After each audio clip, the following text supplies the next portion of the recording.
So today we'll be reviewing my research project. I know it's kind of hard to see with a glare. Did the best we could. Okay. So today my survey is called Who Shoots First? Us or them? Throughout the paper and this presentation, us is actually capitalized, not to symbolize grammatical error, but for us as in U.S. specifically, as the survey targets American citizens and is about Americans accepting use of torture or not accepting use of torture to end terrorism altogether. So the summary of the topic. Torture has been around for hundreds and hundreds of years. Whether or not it was specifically called torture is another thing. Punishment was very much torture. Mental and physical anguish is torture. Inflicting that upon someone else back then was considered discipline. It's the same thing when you're hanging people upside down and severing body parts off. Except torture, you usually do it for a reason, to gain something. Punishment, you're doing it because you're kind of sadistic and you believe that person needs to be punished in some way or another. Terrorism has also been around for hundreds of years. There was a Jewish group. It started with a Jewish group in the Robespierre era. I will not attempt to name this Jewish group as I cannot say it.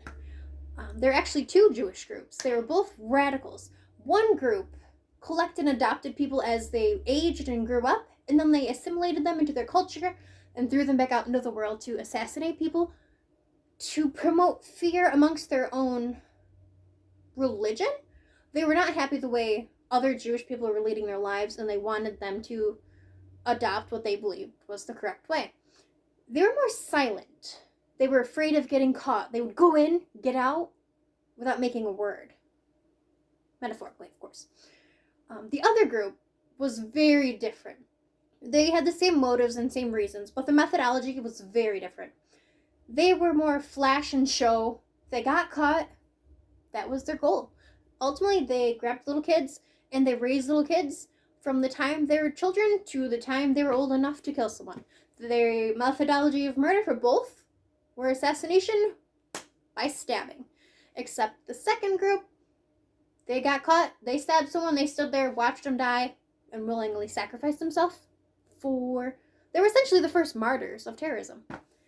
Robespierre did the exact same thing.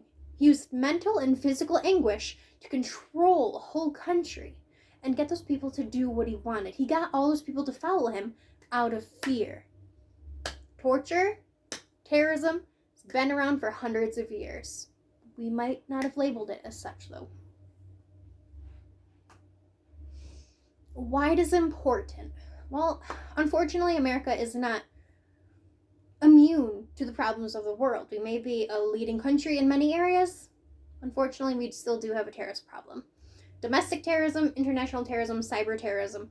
There are many different forms of terrorism.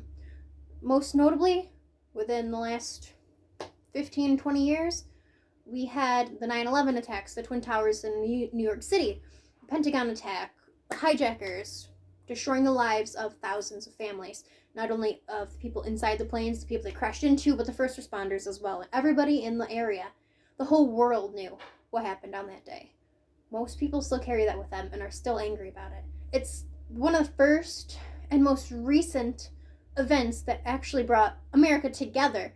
It unified the American citizens to stand against and to stand for something. The other one was the Boston Marathon Massacre. I actually remember watching this on the news when the video of the bomber came up, dropped the backpack, and all those people running the Boston Marathon had passed. I was still rather young, but most recently, I had the chance to sit down with a first responder. I had spoken to this man many, many, many times before in my capacity at the post office, but I had never got personal with him until he came in one day. And we started talking, and he shared that he was actually one of the first responders and how he has medical issues relating to everything he went through that day and the horrors and the people he saved and the people he was unable to save. My parents were old enough to remember. They've shared stories. There's American songs, popular American songs regarding this topic, particularly 9/11. But the Boston Marathon, 9/11, and all the cyber terrorism crimes, all of them are reasons we need to figure this problem out. Again, this is the reason Why history of torture? Basically, corrections a couple hundred years ago was torture. We just labeled it as the correction system, and that's how we discipline people who broke the social norms. The other one, a more recent form of torture that came under fire, was Guantanamo Bay.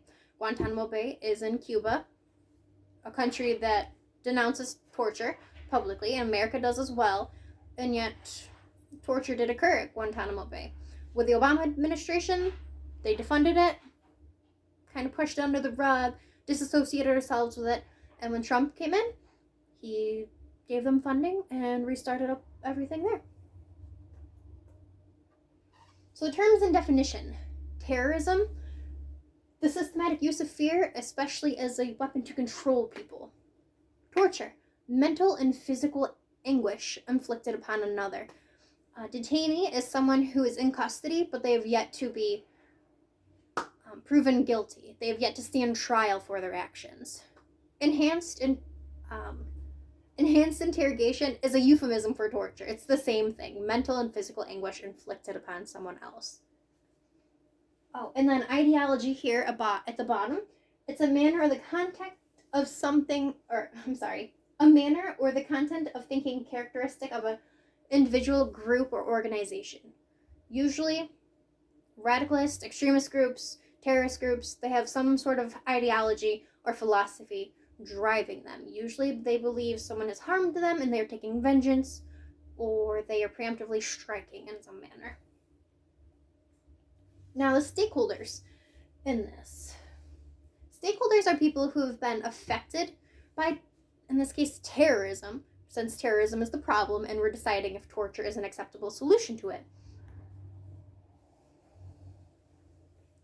Stakeholders are people who are affected by something. So in this case, the whole world is affected and can be affected by terrorism. No one is immune. Terrorism is a nationwide, global problem. You might not see it in the third world countries and the countries where social media isn't very prevalent, but it still happens. It still occurs on a daily basis. There's just not as much information spreading as knowledge being passed around regarding it. So the main stakeholders of terrorism would be the victims, the families and friends of the victims, first responders, people in the military, medical units, the hospitals, not to mention the people who are convicted or detained, and those are the ones who would receive the torture that is being inflicted. They're the ones who have information that we're trying to pull out of them in some manner. And then someone else who would have a huge stake in this are people who find the events of 9/11, Boston Marathon bombing, and any other traumatic experience they've had with terrorism. They too would have horror stories and tragedies that they want to prevent and that they haven't been affected by. So the force field analysis basically says who is for change and who is against the change. Idea, issue, problem, who would benefit, who would not benefit. So using torture to end terrorism. Who stands against it? Anyone who advocates human rights. Human rights are inalienable, God-given. Who are we to take them away from someone else? Enemies of America. Anyone who has the intention of blowing us up. Anyone who has the intention of doing something unsavory against the American population and knows in the back of their mind that they may be subjected to torture at some point would definitely stand against it and resist the change. And then people who believe all life is equal. If someone believes my life is just the same, is worth the same as a terrorist, who are someone else, who is a law enforcement officer, to inflict pain and mental anguish upon him to save my life. Life is equal. Now, on the other side, people who would accept the use of torture or encourage it would be the victims of terrorism. They've lived firsthand. They know the horrors and tragedies, and they would do anything to prevent it from happening again. First responders to 9/11. I bring this up. Again, that guy I had met at my workplace, he was a first responder to 9/11, and he had told me he would most definitely accept the use of torture. If the use of torture would ultimately lead to preventing another 9/11 attack, any day, hands down, he would accept it. And I think that's shared by a lot of first responders, especially those who've responded to the Boston Marathon, 9/11, or any other terrorist attack. People who believe the life of one is worth many. That's the flip side to people who believe life is equal. Or I guess you could believe that life is equal, and yet when push comes to shove, people are self-serving, and they will do anything they can to ensure their own safety. So you may believe this, but you're going to stand on this side where you believe people who believe the life of one is worth many. It's almost the same premise behind, do you save your friend or 100 strangers? Is the life of one terrorist and the mental and physical comfort of one terrorist worth another building, apartment building, another political embassy? Where's the ratio here? Where does the balance lie? Various proposed solutions. So it appears that the biggest solution out there is prevention. Once terrorist attack has been carried out, the only thing we can do is prevent another one from happening. We can round up those who committed those crimes. Other than that, the deed is done. You can't unring that bell. So the very first one says, and I think it stands for anything, if you want to dismantle an organization of any kind, you go after the funding. If you take the funding away, they will not be buying new vehicles, new resources. They will not be buying people and connections. You cut that off, they're dead in the water, essentially. They have nothing to persuade people. They have no means of achieving their goal once you remove money from the equation. The other one here, the second proposed change, vulnerable population. If we can narrow down and determine and identify who is most vulnerable and susceptible to be radicalized, and we can neutralize that by providing them resources, reaching out to them, engaging with them, getting programs around, knowing them, reducing the vulnerabilities of those who are susceptible, we can reduce the people who are more likely to become terrorists in the long run. And the third one is preventing terrorism by identifying those who are responsible and guilty of terrorism and capturing them so they no longer can carry on with their duties. The literary review essentially said there was a lot of studies out there, and two in particular, they were almost identical. They were different scientists, different groups, different locations at different times, but the results were almost identical. 1 to 2% off. The 1 to 2%, one said 49%, 48%. The 49% torture is unacceptable in any circumstances. 48% said yes, torture is acceptable in certain circumstances. Both studies were only a percentage or two away in the negative's favor. They also did note that if you were Republican, you were more likely, there's not exact numbers on this, people are rather resistant to sharing their political parties. I found that in my survey to be true. But they found that if you were Republican, you're more likely to accept torture as a method to prevent terrorism. The other one are people who are over the age of 30. This demographic is probably more likely to accept torture to ending terrorism because they lived through those horrors that I've already explained. 9/11, Boston Massacre. There's so many things. They were there when the war on terrorism started. They were fired up about this. They lived through this. They don't want this to happen again.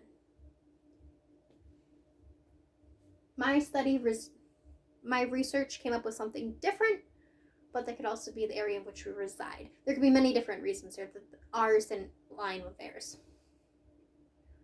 So my hypothesis is that when American backs are against the wall, Americans as a whole will deem, or as a majority, will deem torture a necessary evil to save the lives of American citizens. Again, going back to that balance here, is all life equal, or is one life worth many?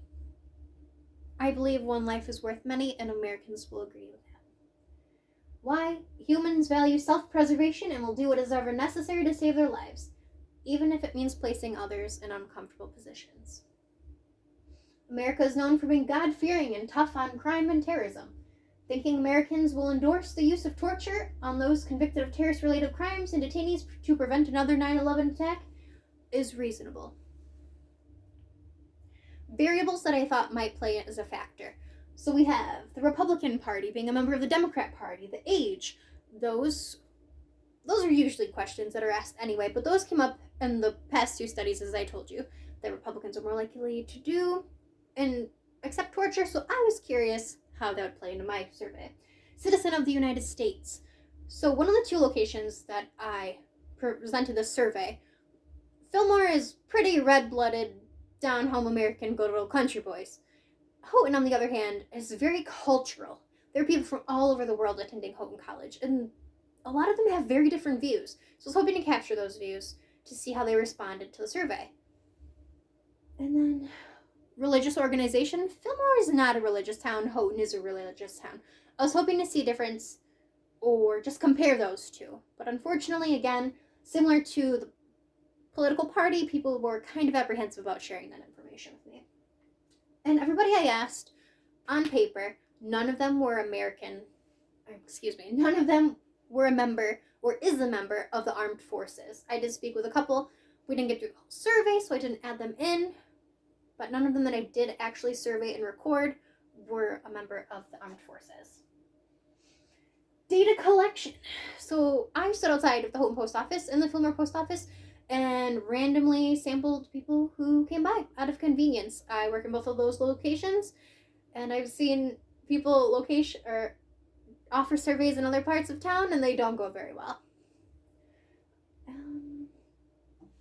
Something I did put in here. At the Houghton site, when I had asked a couple of people to take my survey or just to share a couple minutes of their time, they specifically said they wished they weren't alive in a world where cruelty in any form was encouraged. That was a blatant no for using torture to prevent terrorism. It seems like a lot of people shared these views, but I was unable to capture those views. So some of the questions that I asked is torture an acceptable practice? I'm actually going to pass this since we have a whole graph coming up, that graphs and charts that ask these questions in bold, bright letters. So we're just going to move on. Data collection. It's said that I didn't walk into this with a targeted number audience that I was hoping to capture. I was just hoping to fall within the range. I was hoping more for the higher end so we could get a wider and more accurate sample. But as I mentioned, people do not like being stopped. Even when you're a friendly face, you work in the community, everybody knows you. When people are coming and going, they do not like being stopped. And that's one of the major limitations I answered down here. The hard part was people were morally against what I was asking, or they were for it, but they didn't take the time, which is part of the attitude problem. People do not like being stopped in the streets, which leads me to believe that next time I pass by someone who's offering a survey or a moment of my time, that one moment I give them might mean something super important. That might be 10 minutes of their time. So if I can offer that to someone else, I will assuredly be doing so. So the limitations, people were against or for my subject matter, but did not want to partake in the attitudes. Those kind of roll into one, but you have to snag people in and then keep them trapped. Variable questions. These were the replies to the variable questions. Number 1, armed forces. 24, no responses. Number 2, American citizen. Everybody who I surveyed was an American citizen. So unfortunately in Houghton, when I was hoping to reach the different demographics and people from around the world, I was unable to do so. Number 3, religious organization. 3 people admitted to being a member of the church, and this one is the Republican Party. So 13 of the 24 people I had surveyed admitted to being a Republican Party. And then number 5 was just the ages. There's a range of different ages. So there was no obvious trends in the age range. There's no correlation between whether torture was acceptable or was it not when it came to the different ages. So we had one, it's a little small down here. So we had 5 between 20 and 29, 4 between 30 and 39, 3 between 40 and 49, 3 between 50 and 59, and 5 between 60 and 69, and 1 84-year-old. Again, there's no correlation in my survey to age and the way they felt about the use of torture. So terrorism is acceptable to prevent all terrorism. Torture is acceptable to prevent all terrorism. I do go into this later. All or some, there are different ways to categorize it. One way acceptable, one is not. As you can see, the majority of people agree that torture is acceptable to prevent all terrorism. So these are all for. This is the only one against. Overwhelmingly, everyone agreed to continue torture or to use torture. So again, these three right here are determining that it is acceptable to use torture when an impending attack is looming. When you know and have credible evidence that a terrorist attack is going to happen, this much of the pie agreed that torture can and should be implemented. So torture can only be used on convicted terrorists. As I said earlier, convicted means they've been proven they're guilty of terrorist-related crimes. Detainee is not. So of this pie, looks like the purple, and no blue. Still, right here, significantly over half of the pie agrees that torture may be used on convicted terrorists. Now the next one, again, so this is disagree, and still over half of the people surveyed agreed the detainees, people who have not been convicted but are being held in custody, are still able to be subjected to torture. I was very surprised on this one since there was a clear distinction, and there's the clear distinction made on the survey. So enhanced interrogation must be monitored to ensure it's held up to compliance with the standards set forth. So it looks like, again, the majority of people do agree that torture is acceptable, but it must be monitored. Only 20% said that torture can go unmonitored, meaning any methods, timeline, no rights, all of this, it didn't matter.